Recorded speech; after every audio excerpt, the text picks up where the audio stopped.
যারা আমার চ্যানেলের সাথে যুক্ত এবং যারা হোমিওপ্যাথি নিয়ে চর্চা করে তাদের জন্য এই ভিডিওটি।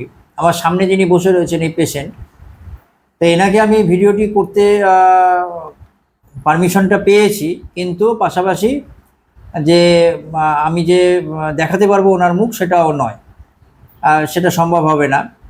কিন্তু কিন্তু ওনার ভিডিওটা করছি এই কারণে যে আমি কি ওষুধটা এই ক্ষেত্রে সিলেকশন করছি সেটার জন্য।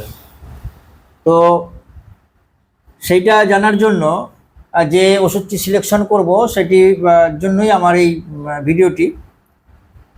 তো ইনি আমার কাছে এসছেন কেন? এসছেন একটাই কারণ, সেটা হচ্ছে ডিপ্রেশন। একটা লাইফের মধ্যে একটা ডিপ্রেশন তৈরি হয়েছে, লস অফ সেক্সুয়াল পাওয়ার, যেটার জন্য উনি সবচেয়ে বেশি ডিপ্রেশনটা তৈরি হয়েছে।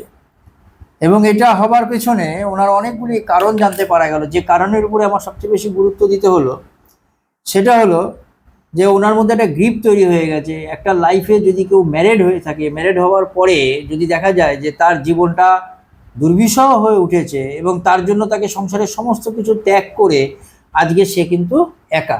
ঠিক বলছি তো? একটু জোরে মুখে কথা বল। ঠিক বলছেন তো? অর্থাৎ ওনার কাছে আজকে কেউ নেই। আছে কেউ? না, কেউ নেই। কেউ নেই। উনি কিন্তু আজকে একা। ওনার ভেতরটা দাউ দাউ করে জ্বলছে, দাউ দাউ করে জ্বলছে। তীব্র মানসিক কষ্ট। এই যে মনের কষ্ট, এই কষ্ট কে দেখবে? আমি যদি এনাকে মুখটা দেখাতে পারতাম তাহলে পরেই কিন্তু জানা যেত, কিন্তু আজকে পারছি না। উনি পারমিশনটা দেয়নি, কিন্তু উনি বলেছে হ্যাঁ ভিডিওটা করা যেতে পারে। সেই জন্য যে চোখে মুখে একটা ছাপ, তীব্র মনোকষ্ট, দুশ্চিন্তা, হতাশা, ব্যর্থতা, ভবিষ্যৎ নিয়ে একটা চিন্তা। ঠিক বলছি এগুলি? হ্যাঁ, এগুলি আপনার মধ্যে তৈরি হয়েছে। ভবিষ্যৎ নিয়ে একটা চিন্তা, একটা জীবনের ব্যর্থতা, লাইফের ব্যর্থতা। যে 2 বছর আগে যে বিয়ে করেছিল আজকে সে পুরো একা হয়ে গেছে। এই সমস্ত কিছুর মধ্যে দিয়ে তাকে কি ওষুধ আমাকে দিতে হবে? প্রথম কথা হচ্ছে, গায়ে শীত বেশি না গরম বেশি? শীত বেশি। শীত বেশি, তার সাথে গরমটাও উনি খুব একটা সহ্য করতে পারেন না, তবু কাজকর্মগুলি করে। কিন্তু নিজের কিছু জীবনের কুকর্ম উনি নিজে একদম পরিষ্কার বলেছে যার করেছিলেন। ঠিক তো? হ্যাঁ, নিজের জীবনের এমন কিছু, একটা পুরুষ মানুষ তার জীবনে যা কাণ্ড যা করে তার জন্য সে কিন্তু আজকেও নিজে লজ্জিত।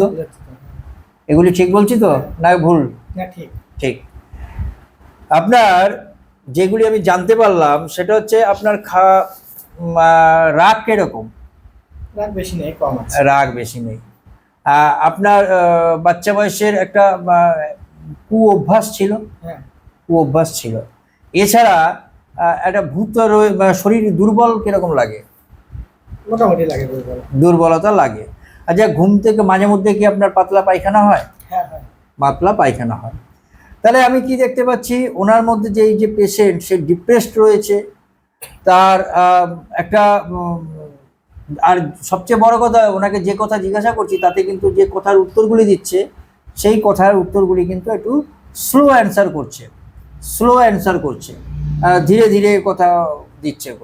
আর তার মধ্যে একটা প্রচণ্ড যে ডিপ্রেশন, গ্রিফ, এটা প্রচুর পরিমাণ রয়েছে। এবং সকালবেলায় বলছে মাঝে মধ্যে ওনার কিন্তু পায়খানা কিরকম হয়? মাঝে মধ্যে পাতলা হয়, আবার স্বাভাবিক হয়, পাতলা হয় বলছেন। মাঝে মধ্যেই পাতলা হয়। ফলের রস বা পরিষ্কার পরিচ্ছন্ন খাবার খেতে আপনি কিরকম পছন্দ করেন? ভালো লাগে। তাহলে ক্র্যাভিং ফর ফ্রুটস, ফল বা ফলের জুস খেতে খুব ভালো লাগে। ওনার চুলগুলি কি পড়ে যাচ্ছে না? চুলও পড়ে যাচ্ছে। আর মাঝে মধ্যে এরকম পাতলা পায়খানা হচ্ছে। মেন্টালি তিনি প্রচণ্ড শক পেয়েছেন। আর মাঝে মধ্যে পায়খানা থেকে রক্ত পড়ে কি? হ্যাঁ, পড়ে। গায়ে কোথাও আঁচিল তিল আছে? গায়ে আঁচিল তিল আছে। ওয়েদার চেঞ্জ হলে কি একটু ঠান্ডা সর্দি কাশি লেগে যায়? ওয়েদার চেঞ্জ হলে একটু ঠান্ডা সর্দি কাশি লেগে যায়। উনি মাংস খেতে ভালোবাসেন, মিষ্টি খেতে ভালোবাসেন, ফলের জুস ফল খেতে ভালোবাসেন, খাবার দাবার একটু উষ্ণ খাবার খেতে ভালোবাসেন। জল পিপাসা খুব একটা নেই, তবু 2-2.5 লিটার জল পান করেন। আর বাচ্চা বয়সে বাচ্চা বয়সে বলতে মাঝ বয়সী, আজকে 42 বছর বয়স, উনি এসছেন নদিয়া জেলা থেকে। তো নদিয়া জেলা থেকে এসছেন। আর বাচ্চা বয়স মানে মিডিল বয়সেই যেটা হচ্ছে, সেখানে তার হচ্ছে গল ব্লাডারের অপারেশন হয়। তো এই হচ্ছে তার সমস্যা এবং এই হচ্ছে তার কাছ থেকে জানা গেল। তাহলে একটা জিনিস কি হলো, রোগী একটু দুর্বলতা, মাঝে মধ্যে ভুলে যাচ্ছেন, ভুলে যান, হ্যাঁ অল্প। মাঝে মধ্যে ভুলে যাচ্ছে। পেচ্ছাপ কিরকম হয়? ভালো, মোটামুটি মোটামুটি। কালার কিরকম হয়? ভালো। শরীর গরম হয়ে গেলে হালকা হলুদ হয়। হলুদ হয় একদম। কখনো কখনো কি ঘন পেচ্ছাপ হয়? না বা ঘন ঘন পেচ্ছাপ যেতে হয়? না যেতে হয় না। আর মল যখন ত্যাগ করেন তখন কি খুব বায়ু বেরোয়? না। বায়ু বেরোয় না। যাই হোক, রোগী অবসাদগ্রস্ত রয়েছে, প্রচণ্ড গ্রিফ, নিজের যে লাইফের কুকর্ম তার জন্য সে নিজের মধ্যে একটা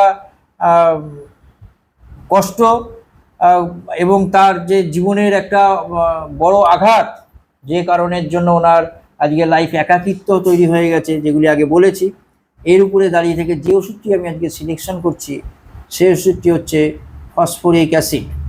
ফসফরিক অ্যাসিড 0/1 দেবো।